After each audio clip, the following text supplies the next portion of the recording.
Evening, ladies and gentlemen. Welcome back again for our final segment of Jumpstart Your Immunity.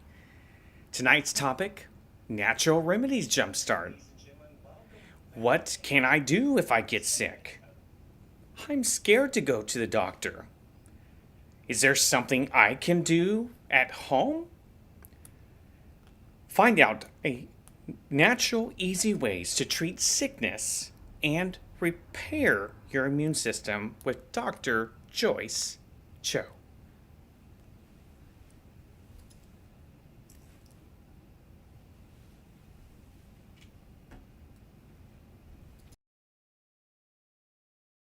I'm gonna go and share my screen. Is there something I can do Here we go. at home?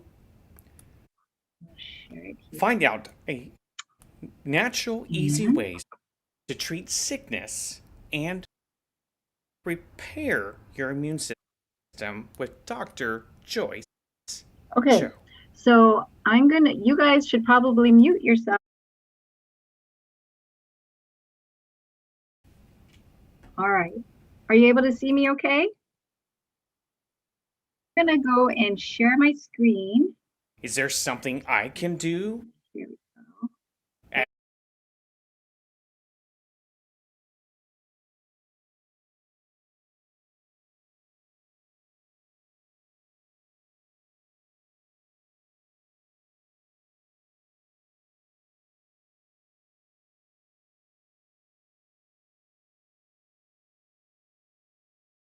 I think that before I do that, I want to share with you a little bit about why we're going to do this, okay? Um, this the information that I got here, a lot of it was from the Wildwood Lifestyle Center, and it also is with the work of Dr. Bernell Baldwin and Dr. Roby Sherman. And I'm just wondering, is it okay if we just start with a brief word of prayer before we start? I'll go ahead and do that.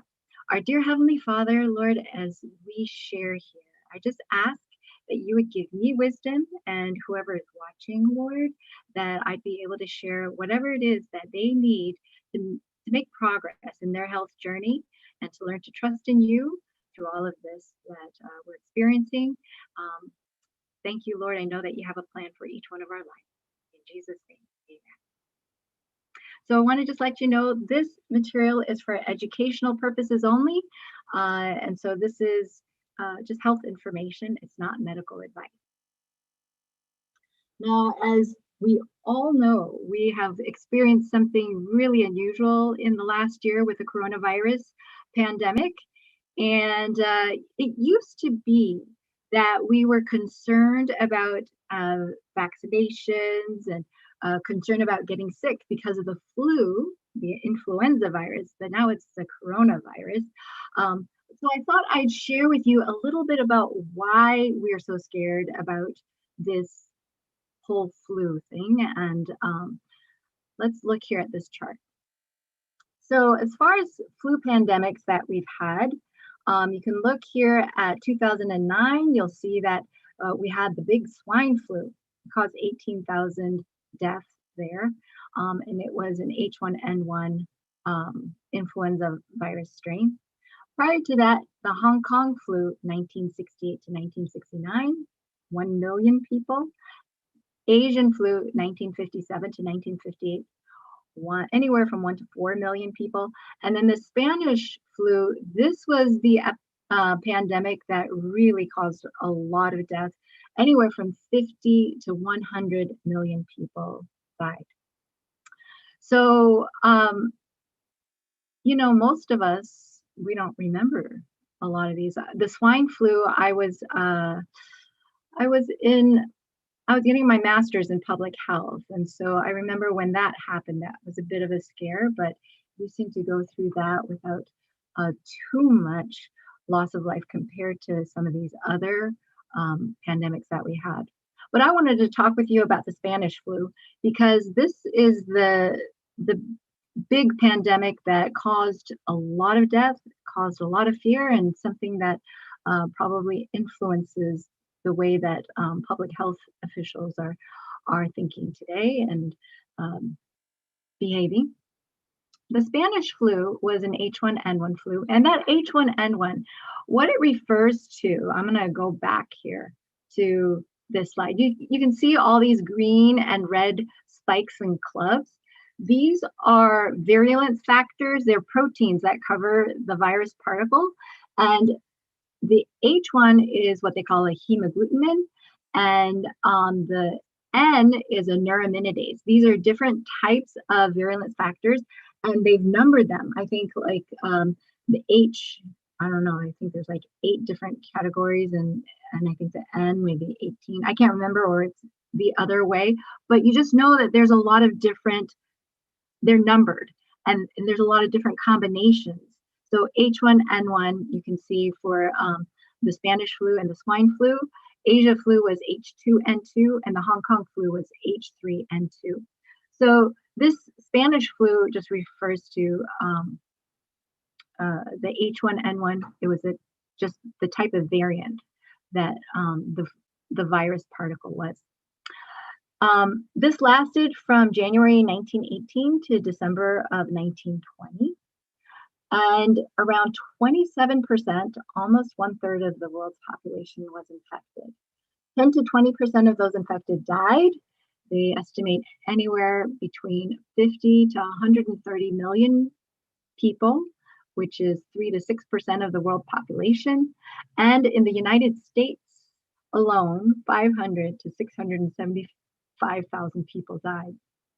Now, this was such a severe thing. So many people were dying so quickly, and so many people were getting hospitalized that they had to take just large warehouses, buildings, and convert them into makeshift hospitals. And you can see a picture of one right here.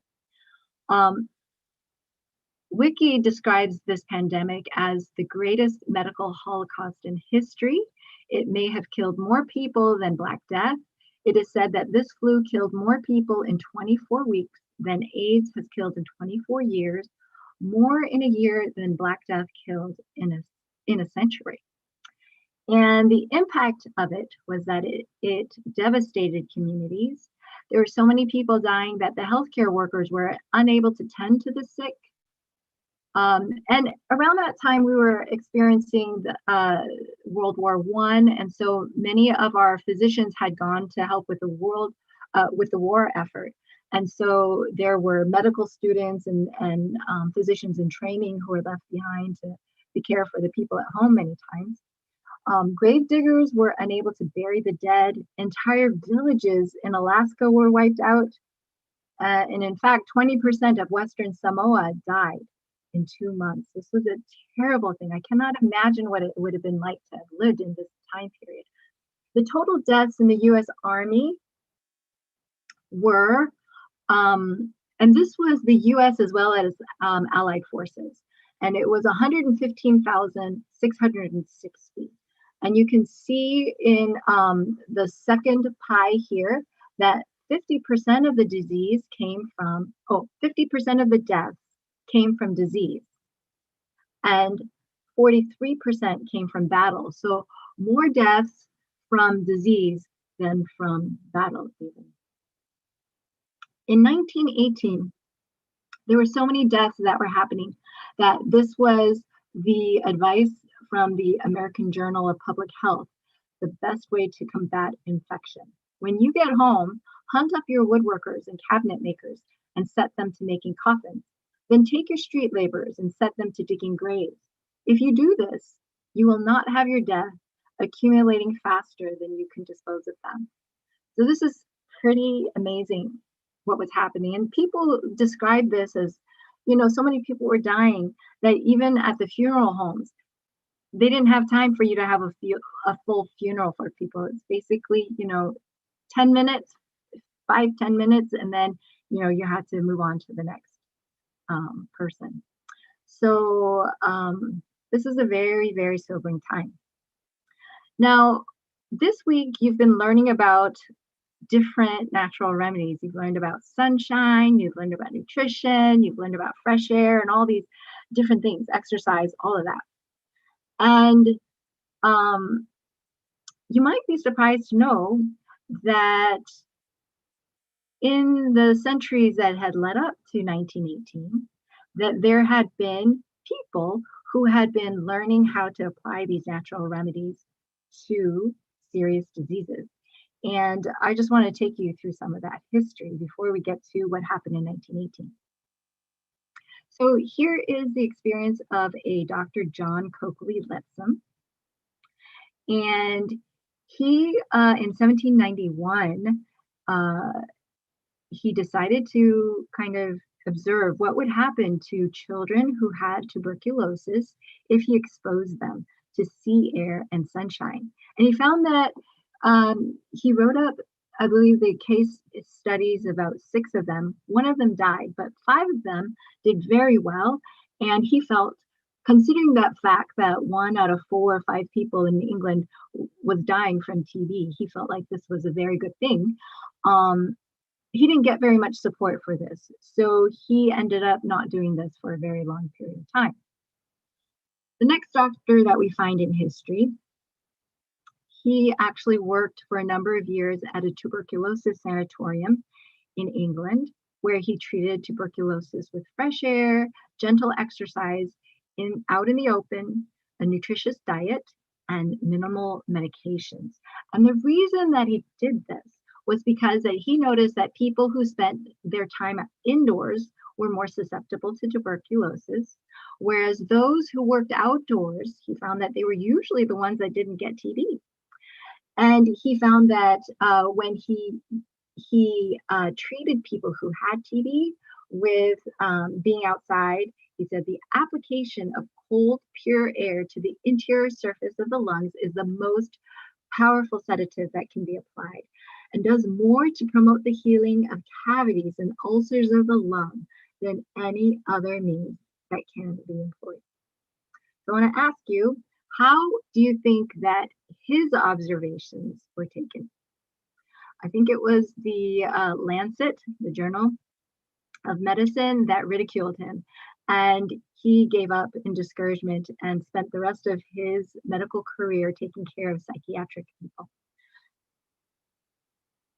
Florence Nightingale came along, and she also had much success treating soldiers with good sanitation. And she wrote about the importance of fresh air and sunlight. However, this was not really well received either. And it wasn't until the 1800s that Otto Walter came along, and he started the Nordrak Colony Sanatorium in Black Forest, Germany. And this method of treating people with fresh air and sunlight became so popular that there were 90 open air sanatoria in Britain by 1908. And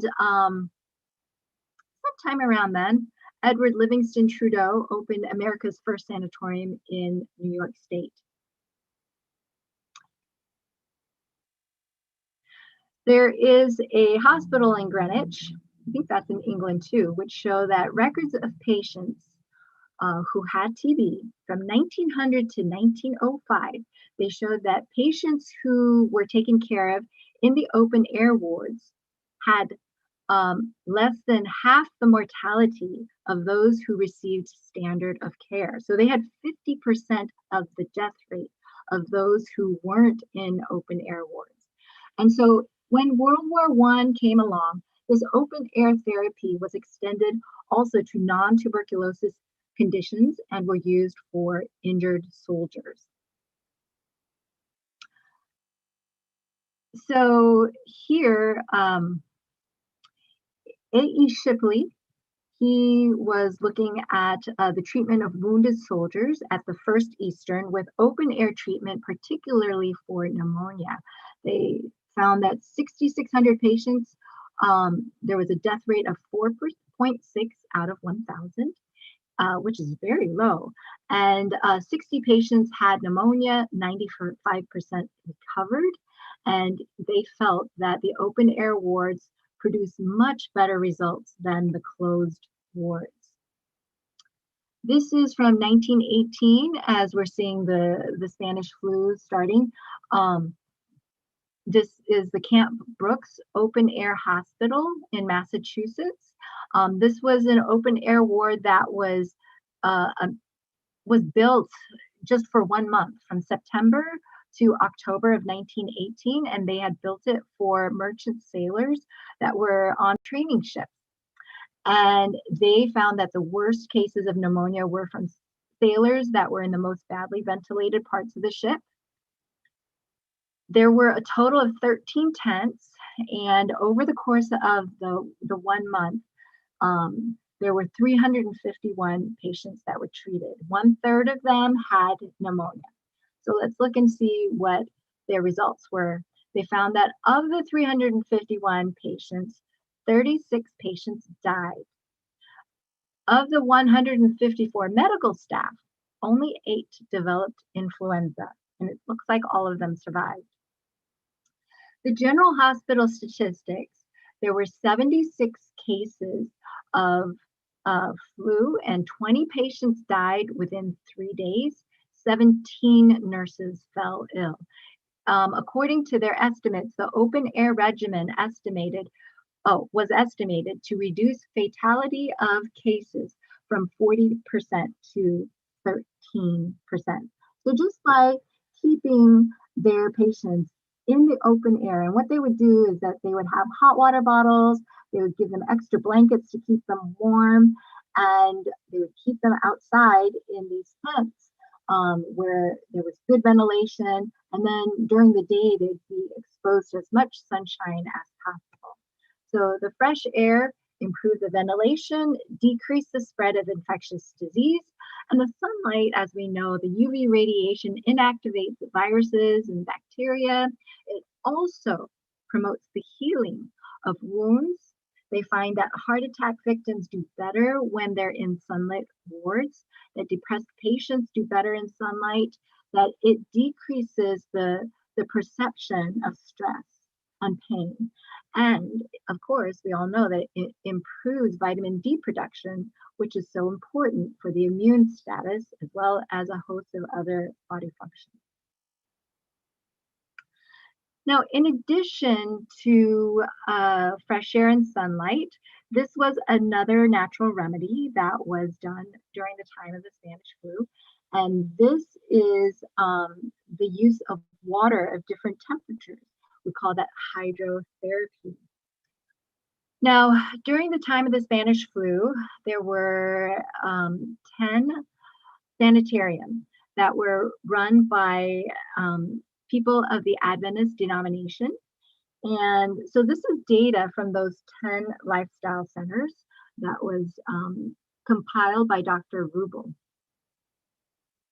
And you'll find that he was comparing on the left the US Army statistics, where you have 16% of those who get infected developing pneumonia, and then 6% death. And then you have, of the outpatients at these lifestyle centers, people who would learn how to do these things, and then they would go home and self-treat and do some of these natural remedies, that there was about an 8% risk of them developing pneumonia and 4% death. And then you can see that for those who were inpatient and stayed in the sanitarium, that there was a less than 2%, it looks like a 1% risk of pneumonia and a less than 1% risk of death. So that's very significant that just by water therapy, as well as some of these other therapies that they were doing at the sanitarium. They were doing hydrotherapy, they were doing good nutritious food, and this was plant-based. It was better sleep, less stress, less chilling. It was a very nice, calming environment, and it did lead to better health. So the question is this: right now we are in the middle of a pandemic, and a lot of people are very fearful about what can they do to improve their likelihoods of surviving this. And the reason that we're talking about this is because, for many of us, this is our first real major pandemic that we're experiencing. But the Bible does say in Luke chapter 21, verse 11, that before Jesus comes again, it says that there are going to be a lot more difficult things that we're going to go through. It says, and great earthquakes shall be in diverse places, and famines, and pestilences, and fearful sights, and great signs shall there be from heaven. Now, I remember, seeing some of these headlines when the swine flu was coming through, and the World Health Organization was warning of, the possibility for a major pandemic. Now we know, now it actually happened. This was 2004 that we were worried about the swine flu, and this is 2020 that we've had the coronavirus, and we're seeing some of our ICUs in certain cities inundated with patients, and there's a lot of death, and there is a lot of fear. And so it does make you wonder, does God have a way of helping us? And what are the health principles that we can find in the Bible that are going to help us navigate through all of this? What it is that we should do to best prepare for something like a pandemic. So in Exodus chapter 15, verse 26, it says this. This is what God was saying to the Israelite people as they were traveling from Egypt to the promised land, and they were exposed to a lot of things that could have caused them to get very sick. It says this, if thou wilt diligently hearken to the voice of the Lord thy God, and wilt do that which is right in his sight, and wilt give ear to his commandments, and keep all his statutes, I will put none of these diseases upon thee, for I have brought upon which I have brought upon the Egyptians, for I am the Lord that healeth thee. Sometimes people think that to believe in God is not scientific, and that simply to believe in God simply is, basically just lip service, and there's nothing that you do. But that's not according to what we see in the Bible. If you look at the Bible, you'll see that God gave to the Israelites a lot of sanitary principles. They were supposed to do certain things when people got sick. They were supposed to do things like it gives instruction on where to go to the bathroom and what to do when you go to the bathroom, and where to dispose of your garbage, and what kind of food you're supposed to eat, and all the principles that we have of sunshine and fresh air and all these things, they're actually all found in the Bible. And so you see that that God and the Bible, these are very practical things. It's not something that's just a pie in the sky type of thing to think about in terms of spirituality. And we find that the way that God works is through natural remedies. God works through means that are very safe. And this SAFE is an acronym for safe, S for safe, because we know that actually medication-associated diseases or illnesses is the third most common cause of death in the United States. So you can be using your medication properly, and you'll still find that people are dying because of medication use. We also think that this health care that God gives to people should be accessible. So it shouldn't just be the wealthy people who are able to afford medical care. We think that all of us should be able to access that wonderful health care that God wants us to have, and that it should be full spectrum, that it shouldn't just be one type of medicine versus another. We have to look at all different aspects of medicine. And what we are really interested in is what we call hygienic, where we're working with the body and the physiology, the way that the body was designed to best function. And we create an environment where the body can fight for itself and conquer a lot of these things by helping the immune system. We also believe that these natural remedies should be effective because, of course, you wouldn't want to do anything that's not going to work. And so we really believe that we should be pursuing things that are going to be effective as well as safe. So let's look at some of the things that we would recommend if you were to get sick. Okay. Um, First of all, you have to have an understanding of the basic laws of health. And that's why we've talked about these principles of New Start, nutrition. You want to have a diet that's going to be anti inflammatory. If you are getting sick, 80% of your immune system lies in the gut. And so if you're eating a diet that's very inflammatory and your body's constantly having to deal with just what you just ate, you're going to be taking immune resources that would have been able to fight disease to just figure out what you just did with your food. And so you don't want to do that. You want to eat a diet that's nutritious. Usually it's much more simple than what many people do. And we have principles for that I can share with you at a later time. Exercise is also very important. And it doesn't have to be hardcore, weightlifting or anything like that. Just walking can be very helpful. Water, getting enough hydration, and doing these hydrotherapies. And I will show you how to do these hydrotherapies today. Sunlight, temperance, and that means basically sticking to these laws, like going to sleep at a good time, eating at the right time, not drinking alcohol, not getting into addictive substances. That's all a part of temperance.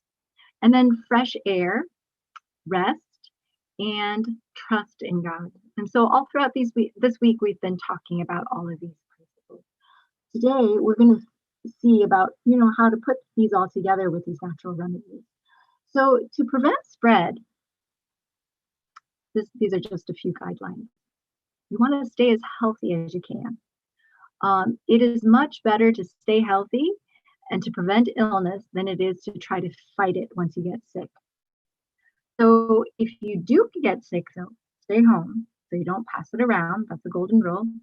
And the third thing would be to know how to heal. Develop a family plan. Have some tools in your toolbox so that you'll be ready for when this thing happens.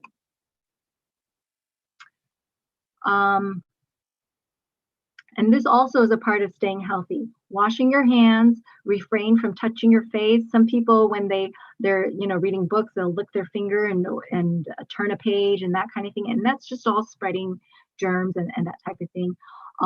Knowing that when you cough and sneeze and then you use your hand and then you touch something, that you might be spreading something that way as well. And so we just want to practice the golden rule in how we deal with coughing and sneezing and contaminating things, covering our noses and using tissues, washing our hands, all that kind of stuff. Very important. So that's just the basics of it. Now, this is what I do when I get sick. This is my own protocol.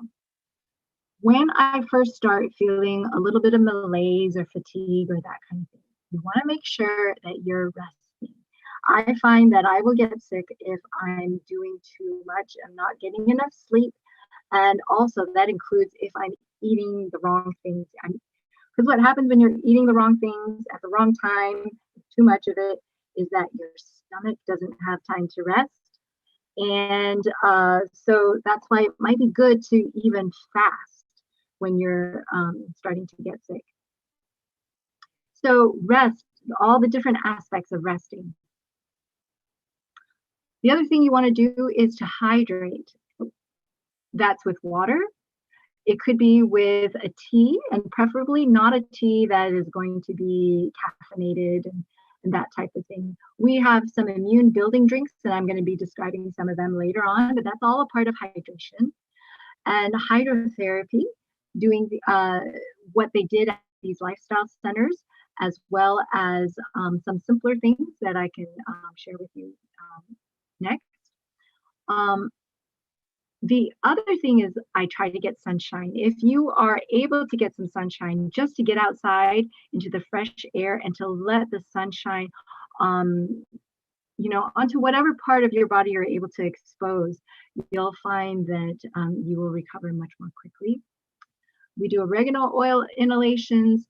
We use compresses like onion, charcoal, heat compresses, and um, and supplements. But I really don't do a whole lot of supplements, to be honest with you.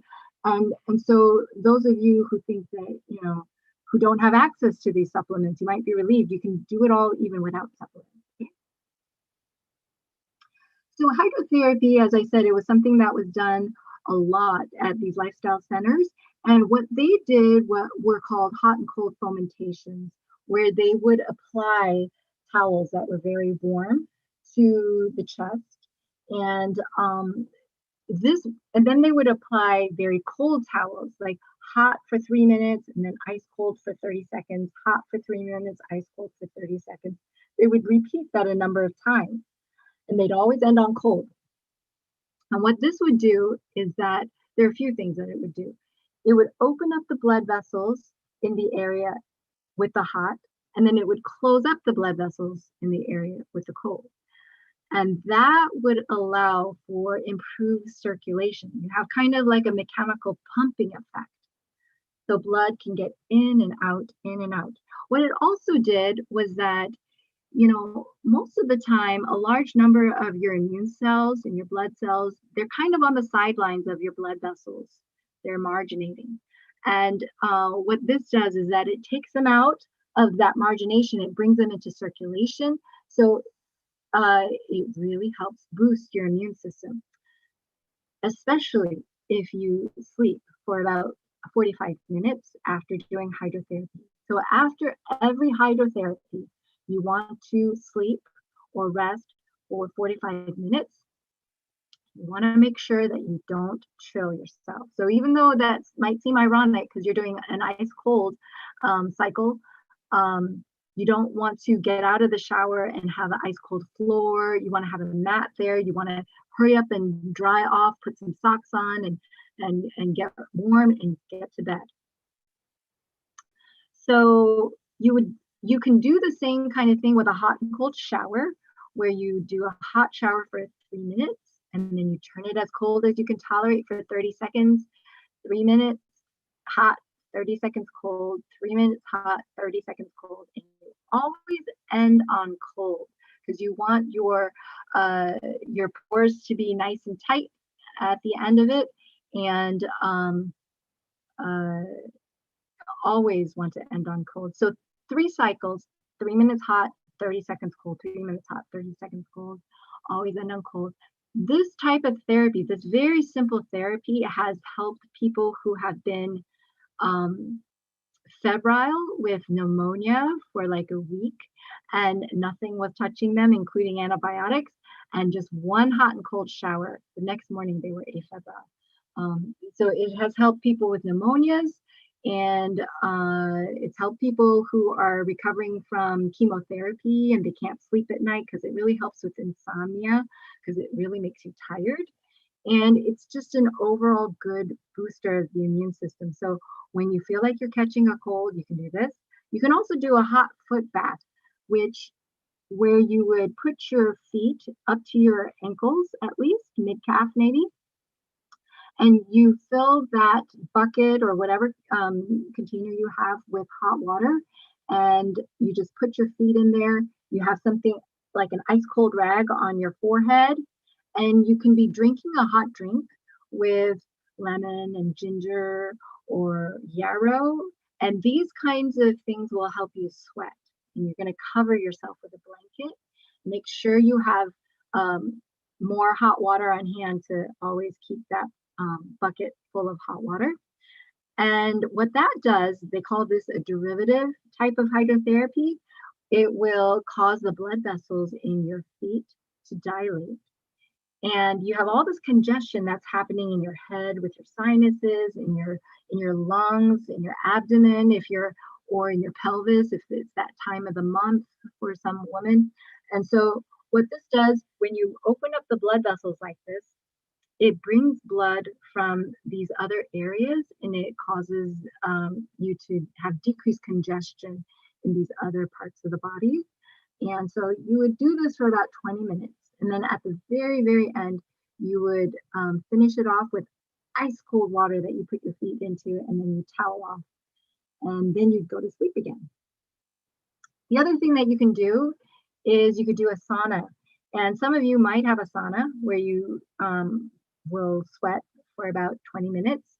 Or you could do a do-it-yourself sauna, and we'll show you how to do that. Another type of hydrotherapy would be just to do an enema. As I said, 80% of your immune system is in the gut. And so a lot of us are not eating correctly. Maybe we're constipated. Maybe we have a lot of toxins in the system. And so you'll find that when you do an enema, it can help bring the temperature down, and it can help get rid of some of these toxins, and it can just help you feel better. So these would be just a few of the ways to do hydrotherapy. Actually, they found that hydrotherapy was very effective for things like syphilis until penicillin came onto the market, and then there was no interest in researching it any further. But it was quite effective for syphilis, as well as a number of other very serious conditions. So it is well known to be effective, and it's used in many European countries. It's just here in the United States, there's not that much awareness. So here's how we do oregano oil inhalations. This is a real great way to get oregano, which is antiviral, antibacterial, antifungal, and you can look it up online and find out that there is research that shows that it does have antimicrobial activity. So when we do steam inhalations, that's also very helpful. So you'll boil some water. Once the water is boiling, you would put a couple drops of oregano oil into a spoon. Now, you don't want to just dump that oregano oil into a boiling pot of water, because then all the steam from the pot will enter into that bottle that you have, and it'll kind of, weaken it for the next time that you use it. You don't want to get all that steam in there. And so we just put it into a spoon, and then you can put the oregano oil into the pot from the spoon. And then you can inhale the steam that comes out of the pot, maybe 5 to 10 minutes at a time. For prevention, 1 to 2 times a day. For infection, every 2 hours. Now, what I like to do is I like to actually just put my spoon into the pot, and then I'll just breathe from the spoon, and it's much more concentrated, and you have to be kind of careful. You don't want to just, be too close to it, because it can be quite overwhelming and can sting. But I do that. But whatever way you have to get the steam and the oregano oil into your lungs, into your respiratory tract, that will be very helpful. This is something that I do at the first sign of an illness, and it has knocked that illness out. Within, I kid you not, within like 15 minutes, I'm feeling better. So the other thing you can do is to do oregano gargles. Now, when this first started, everyone was really concerned that the coronavirus, once you breathe it in, that it would stay in your throat for a few days. And so this is one way that you can fight that. You can gargle with an antimicrobial. So 1 glass of 12 ounces of water, put 1 drop of oregano oil into it. Make sure that that oregano oil is not diluted with olive oil, because when you go to the store and get oregano oil, a lot of times it's mixed with olive oil. So you want to get just the pure oil. Put a drop of that oregano oil into that glass jar, and then gargle with that throughout the day. Now, the other thing that helps with killing the viruses that do get into your system is simply to breathe through your nose, because when you breathe through your nose rather than your mouth, nitric oxide production is activated, and nitric oxide is also antimicrobial. And so just something as simple as breathing through your nose instead of your mouth is helpful. Now, the other thing that we recommend is to drink things that are going to build up the immune system. So this is an onion broth that has a lot of anti-inflammatory things. Quercetin is something that people are spending money to supplement with, and you can drink something that has a lot of quercetin in it, onions, especially if you cook the onions on low heat. It'll have a lot of quercetin still in it. 3 cups of water, 1 onion cut in half, and boil for about 30 minutes, low heat. And you can salt it to taste. We use salt that has not been refined. So if it's just sodium chloride, you don't want to do that. You want to do like real salt, Himalayan salt, something like that. And 1 time a day for prevention. If infected, 1 cup 2 times a day. Now, this is something else that I do very quickly is I do a lot of raw garlic. Raw garlic is also antimicrobial. And if you take a clove or 2 of garlic, take the juice of 1 lemon and about 4 or 5 ounces of warm water and blend it. When you drink it down, it doesn't taste bad at all because of the lemon juice, and you're getting the phytonutrients there of the lemon as well, which has vitamin C and other immune boosting substances. 1 time a day for prevention, you can drink this. If you have an infection, take it with each meal. Now, this is how you make a homemade sauna. Basically, what you want to do is you want to boil water in a large pot. You're going to put in 4 drops of oregano, 6 drops of eucalyptus oil. And once it's boiled and you have all the steam that's coming out of it, you would put it under your stool or next to your stool. You just don't want to burn yourself if it's like close to your legs or anything like that. What you're going to do is you're going to make yourself a little hut of some sort using blankets or sheets.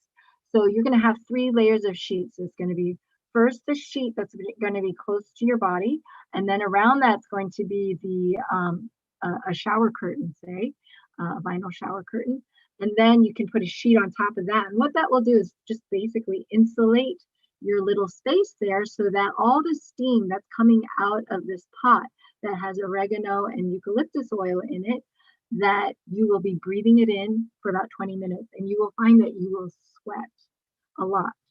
And this increase in body temperature is going to help you fight disease. It's kind of like doing a fever treatment. So do it 3 times a week for prevention. For infection, do it up to 2 times a day. And you will find that you're going to get tired with this too. So you want to do this, shower with a cold shower to close all your pores, and then rest for about 45 minutes. Also for prevention would be just to have a spray bottle that you'll fill with about 2 ounces of water, 3 drops of peppermint oil, and you can spray your nose, your pharynx, and that'll help as well. Now, you can see it takes some effort to stay well and to apply these natural remedies. I know that when you get sick, the first thing that you want to do is to just stay in bed. And you have to understand that for COVID, as well as for many of these other conditions, there are a couple phases. And so when you first start getting sick, that's that first phase of infection. It might feel very mild. And so you might be tempted to just, watch TV, read a book, and, just relax. And that is the wrong thing to do. When you first start getting sick, you have to do all of these things to boost your immune system. Because what we are hearing about with the COVID, for instance, a lot of times people think, oh, it's not so bad, so I don't have to do that much. And they're kind of careless about things. And one day they're feeling like, oh, I feel so much better. And it's like the next day they can hardly breathe. And then they start going downhill. And that's phase 2 of COVID. And so what we're trying to do is we're trying to prevent you from getting to that point. The other thing that you will have to understand is that when you start feeling better, you still want to be applying these remedies for another 2 weeks afterward. This is going to help you get better much faster, and you aren't going to get as sick for the most part. So the other thing that you can do is you can take activated charcoal. Activated charcoal is something that will bind to some of these toxins, and it comes in different forms. It comes in tablet form, it comes in capsule form, and it comes in the free powder form. I like it best in the free powder form because when it comes in a tablet, it has other things to help the tablet stay together. And then when it comes in a capsule, your body has to digest the capsule part of it to access the charcoal. So it's going to be the most potent if you just take it in the powder form. And I will just take a teaspoon up to a tablespoon in a glass of water, and you can put like lemon water in it. You can put, a little honey in it. You can just make it more palatable, but it tastes like nothing. It just tastes like water, just looks dark. And I've actually fed children this, and they do quite well with it. But at the first sign of an illness, you want to take it apart from any medications because it might bind to those and inactivate that. And so you just want to be careful when you do it. Maybe you can do it between your meals and before going to bed, something like that.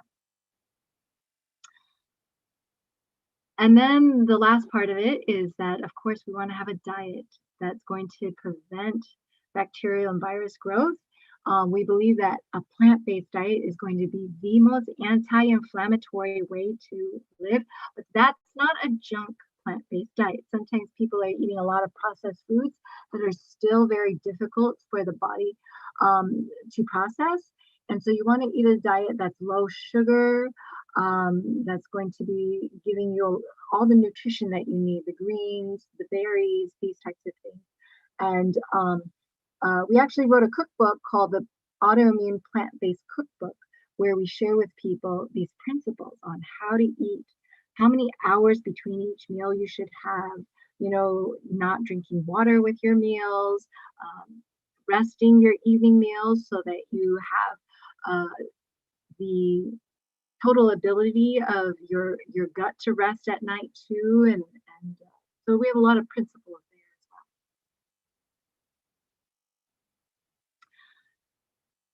well. So in the Bible, in 3 John chapter 1, verse 2, it says, "Beloved, I wish above all things that thou mayest prosper and be in health, even as thy soul prospereth."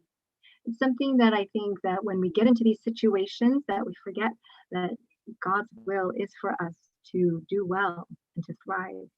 And he has provided every opportunity for that to happen. That's why he gave us these laws of how our bodies function. He gave us these laws of how to relate to each other. And so that we don't have to live in fear. The natural remedies that we have, that we've been given, they do require work. And I just want to share one more thing. They require humility, because you will find that all throughout history, I shared with you what happened with like sunshine and fresh air. The pioneers of these were not very well received. It took about a century for the medical community to recognize and say, wow, there's something to this, before they adopted it. And even now, 100 years afterwards, we're forgetting just how powerfully these remedies worked. And so I think that there's a human tendency for us to want something that's new and improved and quote unquote scientific. And, I think that if you look through history, you'll find that many times it was simply improved sanitation and hygiene. It was sunshine. It was getting the right foods into people that gave them the health that they needed, even with major epidemics cholera, these types of things. And you will find that all throughout history, this is the way that humans tend to think. And so just know God has a way for us that is safe, that is going to be effective, um, and that's going to be freely available to everybody, and that we should not fear. These are very, very powerful. We've seen them work for many people that we've helped even through the COVID virus. And so, um, yeah, we've had a lot of experience doing that, and that has been a blessing to see how it's so effective for that. And we're hoping that as people get more comfortable with doing these natural remedies, that that they will have tools that they need to be a blessing in their homes and in their neighborhoods. And that's what I hope for all of you tonight.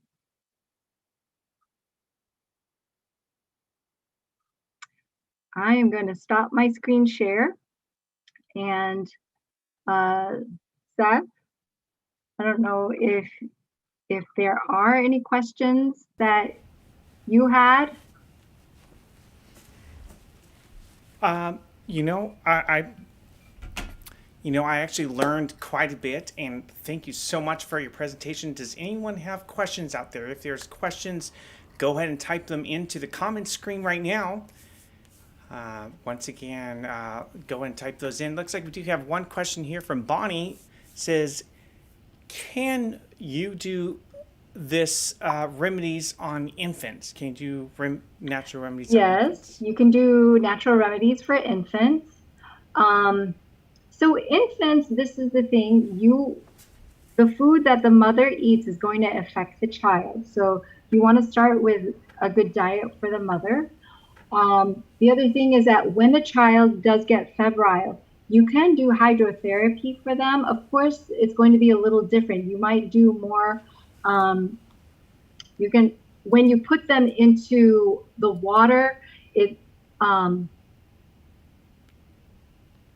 for instance, with a fever, putting them into a bath, like a warm bath, will help the infant relax and help bring the temperature down. So that's a good way to deal with fevers, especially, if it's not too high.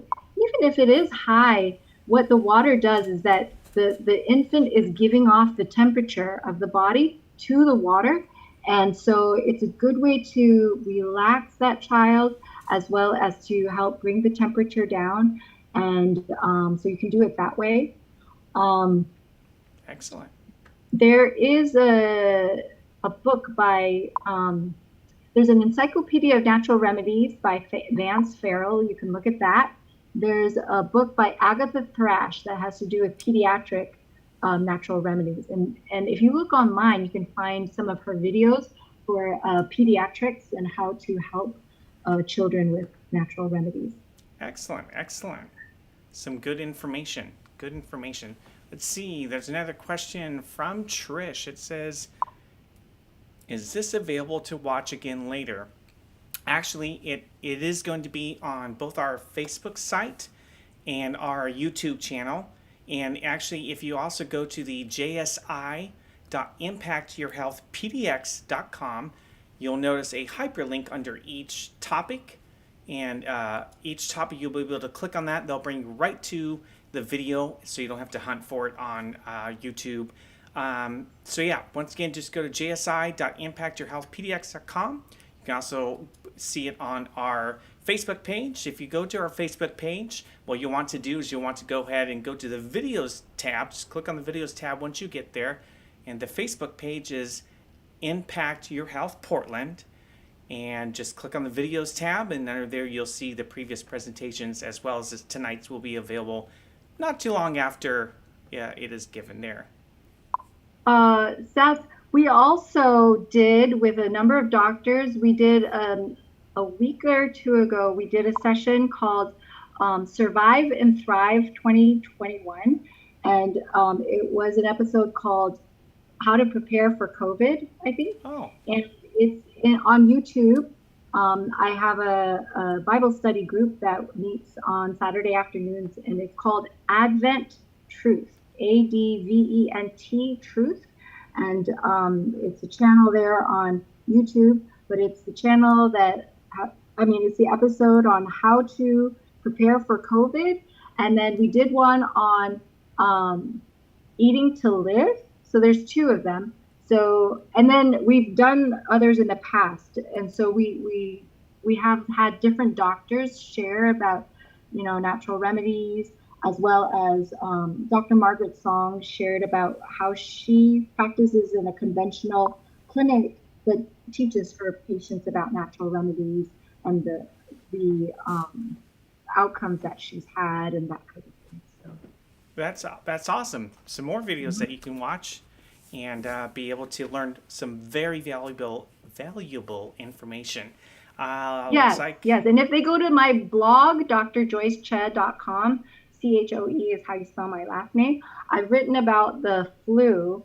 And in the second one about the flu, how to survive the flu, I think I have a reference to a video on how to do hydrotherapy. So if people want that, there's other groups that teach you how to do hydrotherapy. And so I have a link to that. perfect. All right, some good resources there. Thank you so much. Let's see. We have Sandra. She says, I was exposed to COVID and my symptoms were very mild. And I did. I can't read the rest of the screen there. I did. Hold on one sec. Let me see if I can get that moved over. Can you just move that over real quick so I can read that last? There we go. I did hot and cold showers, vitamin D, C, magnesium, and NAC. Mm-hmm. Mm-hmm. So she's just saying that's what she did. Yeah, that's what she did. Yes. So it's just a comment there about that. Mm-hmm. Is there any other suggestions for that, or?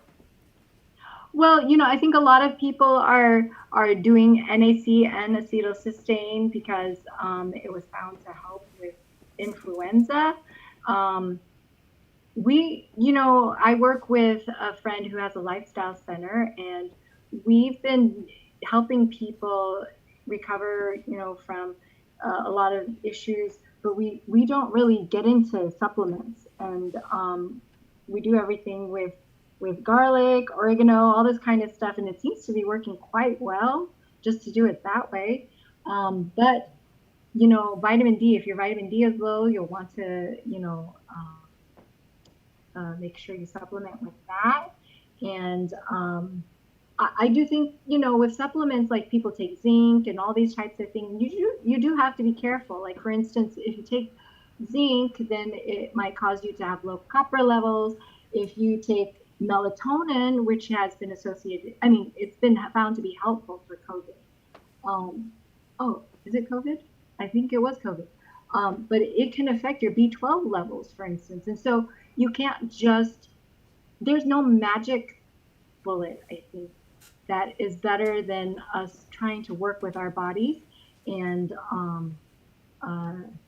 do it in a gentle, natural way.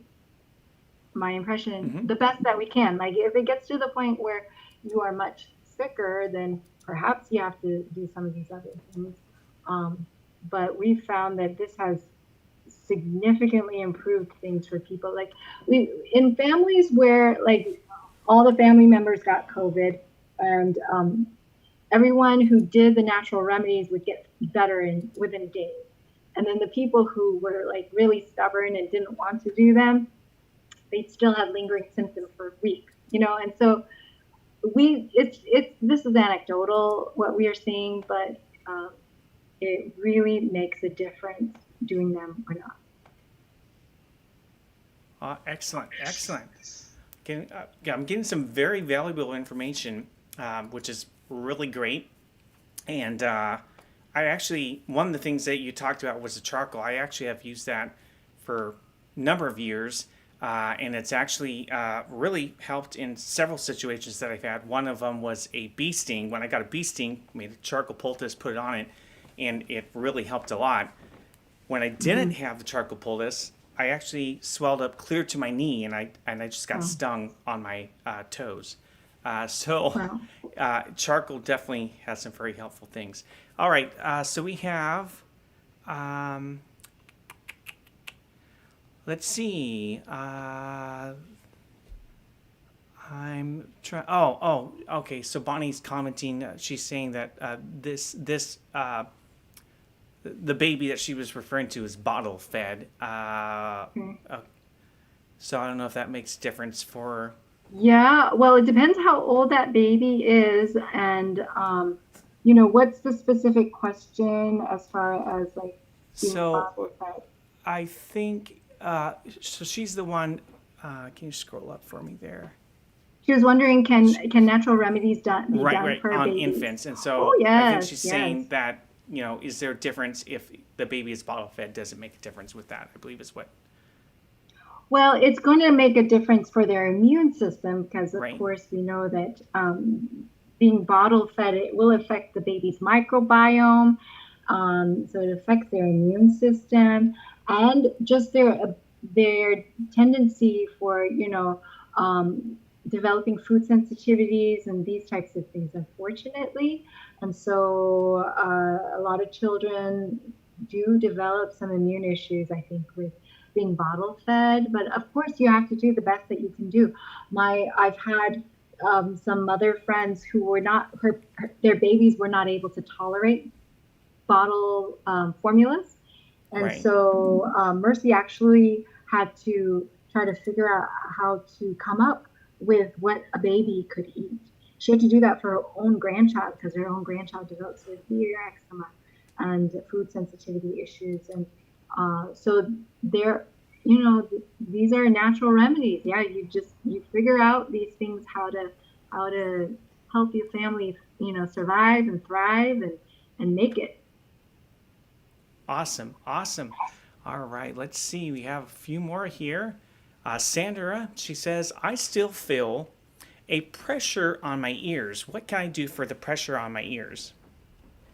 Is Sandra the person that had COVID? Yeah. Uh huh. Hmm, okay.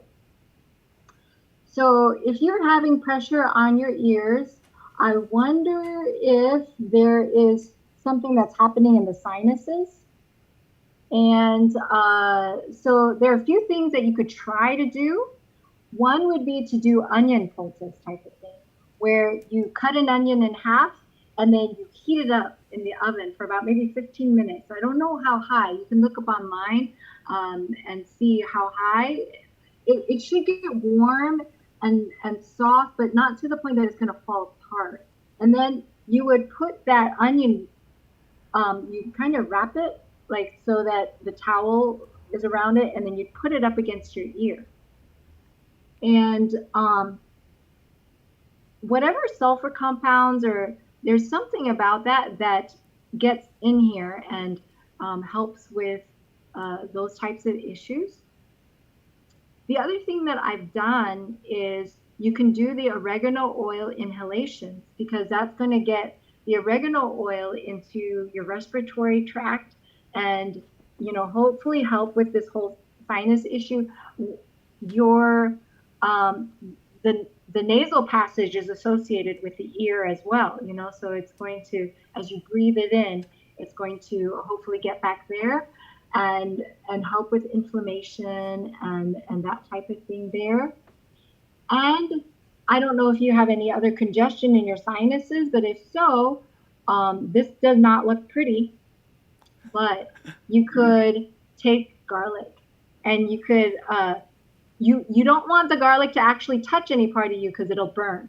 So you can tape it up with like skin tape. If you go to the pharmacy, there's like gentler skin tape, and you can either get a garlic that's small enough that um, it'll fit in your nose, or you have to cut it to the right size and you wrap the tape around it so it doesn't actually touch your nose. So you could do that, or you could put it here so that, but this is a little risky because it might go in the ear too much. So you put it here and then you can put it up one nostril and just breathe it in, and everything is going to start pouring out. Oh, wow. And so I, for people who've had sinus things and that kind of thing, and yeah, those types of things have helped. Um, it's just you want to do it when you're by yourself and not with a whole lot of people around. I don't know why you'd want to not do it around a lot of people. All right, let's see. We also have Trish says thank you. Bonnie has another question. She says, "Can this these remedies help someone with stage 4 colon cancer?" Oh yes, and everyone's different, of course. Like people, there are people who have been on very, very healthy diets, and they still, you know, aren't able um, to get better from cancer. Um, what we recommend is this: is that you figure out nowadays there's a lot of people who have food sensitivities, and so every time Right? if you're eating foods that you're sensitive to, then that's going to cause inflammation. So we want to decrease inflammation. In our cookbook, the autoimmune plant-based cookbook, we take out the foods that are people are most likely sensitive to, like soy, corn, wheat, yeast, and we don't we don't have any grains in there. We don't have any nuts in there. We use pseudo grains instead, and we teach you how to soak and sprout everything so it's more nutritious and yet easier for the body to digest. We're trying to just make everything easy for the body to digest, and we do it. We recommend that you do organic, so you're not getting glyphosate. Glyphosate, what they found to be, is a carcinogen, and it's being sprayed upon all of our grains, beans, and a lot of our Hmm. crops, right? Yeah. So we want to be getting organic. We teach you how to cook everything. So, I make all my own breads. I don't use yeast. I make all my own food. I don't get anything from a can. So I don't have BPA and all that kind of stuff because I had severe food sensitivity. And eating this way automatically is going to decrease inflammation. And that decrease of inflammation will allow your body just to have more resources to fight disease. Because what's happening is that when you have so much inflammation happening, uh, it's it is just a lot of confusion for the body to deal with. You'll either end up with an autoimmune condition or cancer. You won't have the wherewithal to figure out, like, how to kill these cells that don't want to turn off.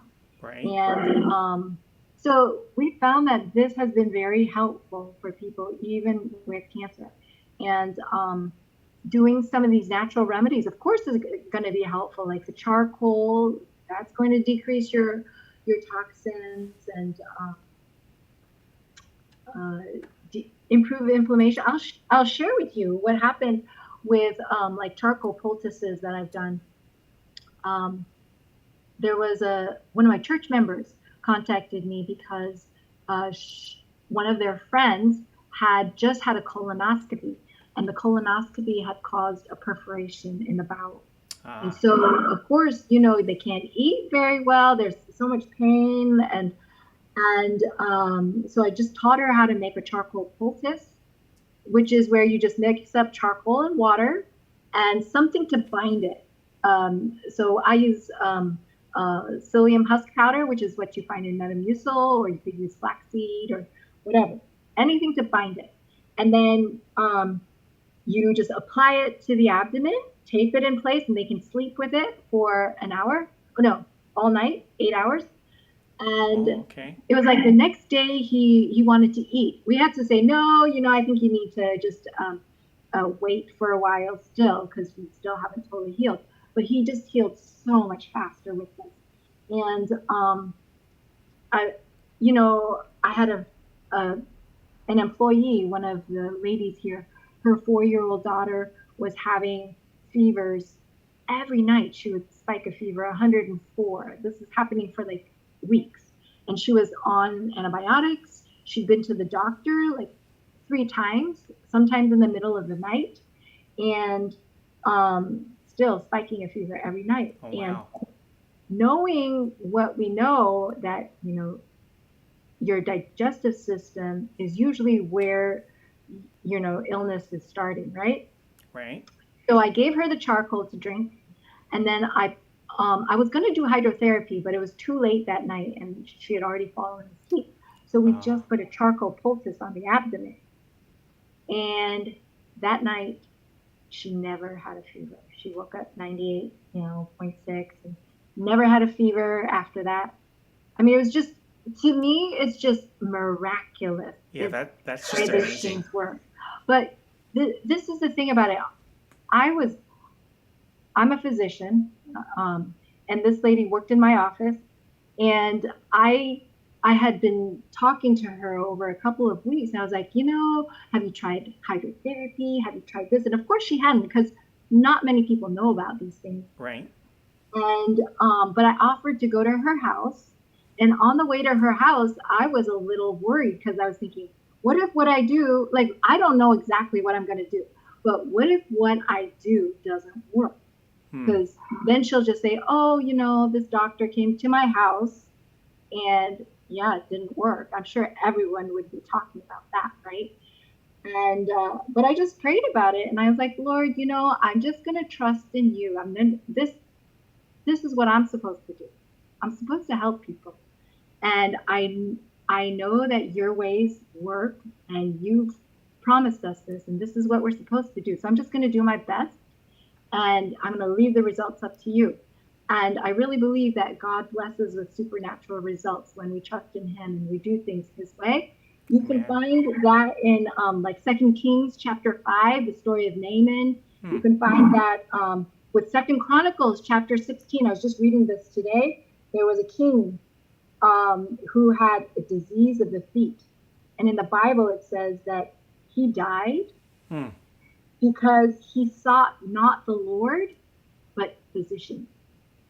Isn't Wow. that amazing? That's amazing. And so it's not a bad thing to seek help from people who have an understanding of science. I'm not saying you don't do that. But first of all, to understand that healing comes from the Lord, He's the one that gives us these healing principles. And if we were to follow them, we would need doctors and hospitals much, much less, and we would live in much less fear. That is quite the testimony. That's just such an awesome testimony about how just using the charcoal, uh, she was able to be healed, and it's Yes, so amazing. amazing. Yes. That's why I do this, because it's amazing. And that's why most doctors and even nurses, they feel like we have to go in this direction. And usually with medications that are all going to have side effects and are going to cause a certain number of people not to do well with them. I've suffered from some of these side effects as well. And that's why I'm so interested in this subject, right? But God's ways are safe, and they're gentle. They work with the body system. They help the body to to get better using the mechanisms that God has given to them.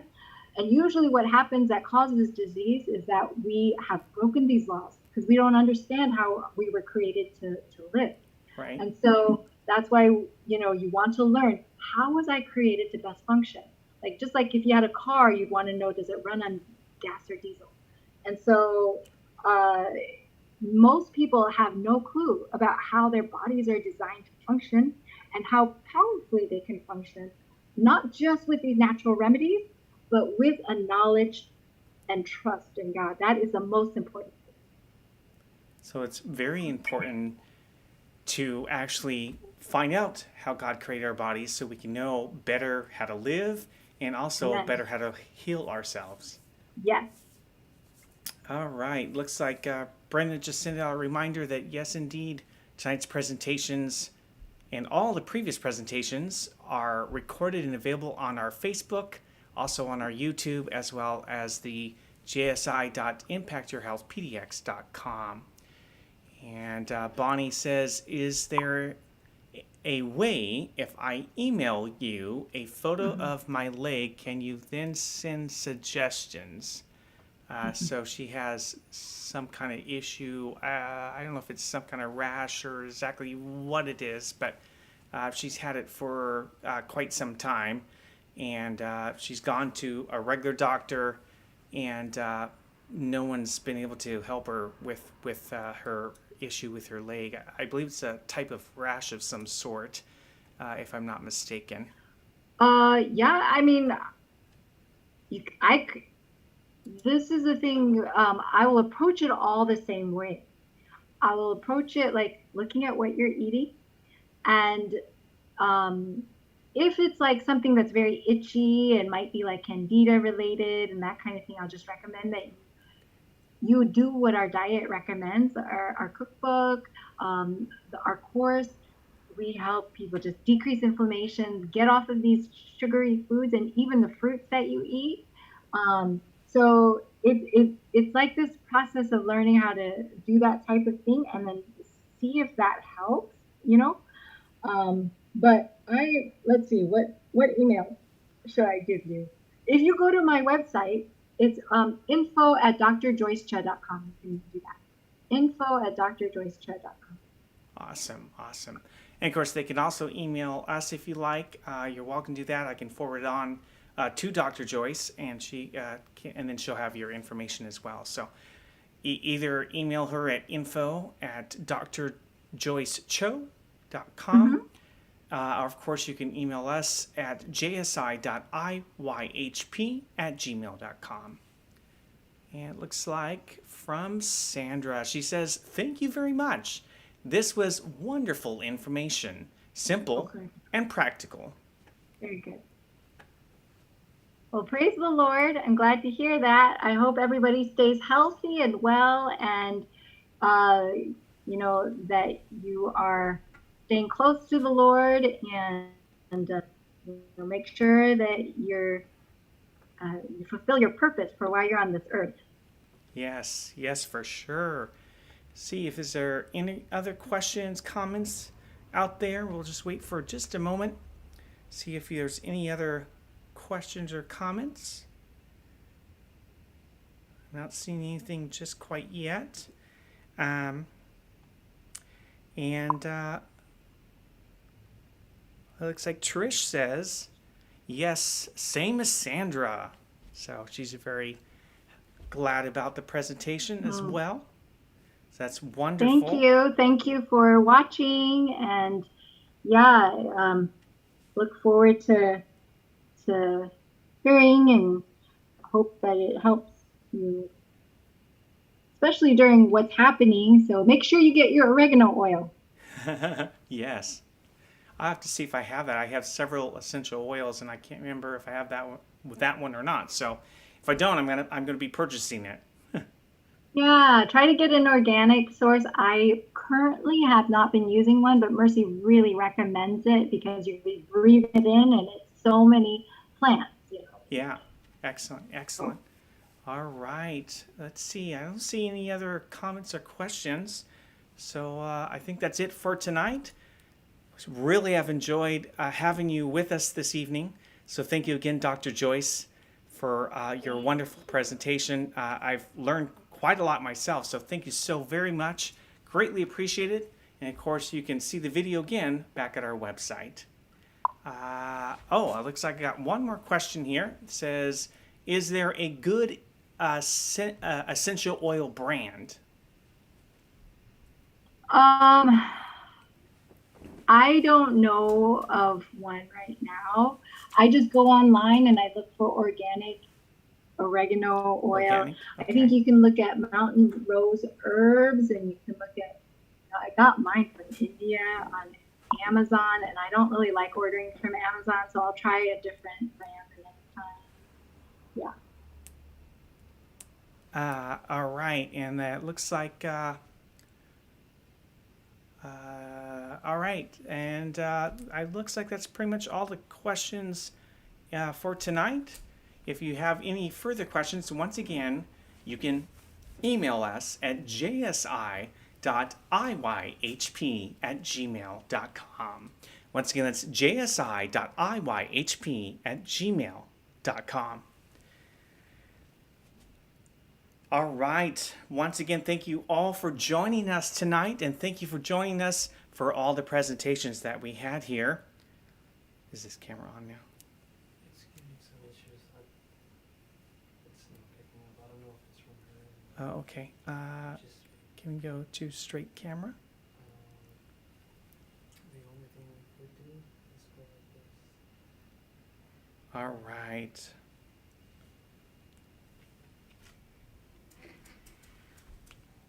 Okay. We're going to just switch cameras here. And all right. Once again, thank you everybody for joining us for our JumpStart immunity presentations, especially tonight. Thank you for joining us tonight, and thank you for joining us for every night of our JumpStart immunity series. And of course, just a few more things for you. If you have any future questions or comments, please email us at jsi.iyhp@gmail.com, and be sure to include the name of the topic in your subject line so we'll know exactly who to forward that on to. And we do have one other thing for you.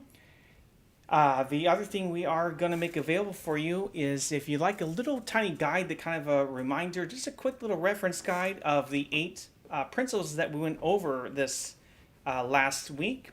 You can always email us, and what you want to do is just email us with a subject of guide in your subject, and just send us your mailing address. We'll be glad to get that free of charge.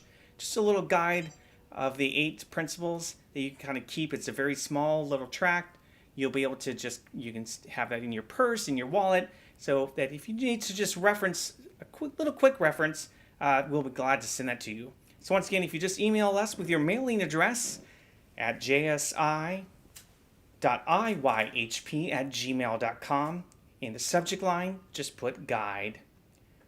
And also, just a huge thank you to everyone that took time to put this together. Very special thank you to the Hillsboro Seventh-day Adventist Church for their use of their facilities and staff. Also, I want to thank Daniel Baldwin from TrueCast, who did our web design for us. Very special thank you to Daniel for putting all the web stuff and all the last minute features and last minute updates to that. Very special thank you to Daniel Baldwin of TrueCast. Also a very special thank you to Calvin Kim. Calvin Kim organized a lot of our speakers, so very special thank you for all the hard work that Dr. Calvin Kim put into organizing all the speakers. Very special thank you to Jose Rivera and his family for all the technical work that you have provided, your house, your friendship, and helping to get this all put together and live for us. Without being able to have your facilities here and without you being able to do the technical stuff, this really would not have happened. So very special thank you to them. And of course, very special thank you to each and every one of our presenters, Gigi Novell and Dr. Ron Dupre, Dr. Ernie Medina, Roger Gallant, Dr. Roger Gallant, Dr. Rolando Fagencio, Dr. Jason Shives, Yvonne Affiner, Andre Weston, Pastor Andre Weston, and of course, Dr. Joyce Cho. So thank you again for all your wonderful presentations, for all the time you spent in getting this prepared so that everyone could be able to hear this information. So once again, thank you so much for joining us, and have a great night, and be sure to go back and learn more information on our website, Facebook, or YouTube channel. And once again, this is sponsored by Impactor Health Portland.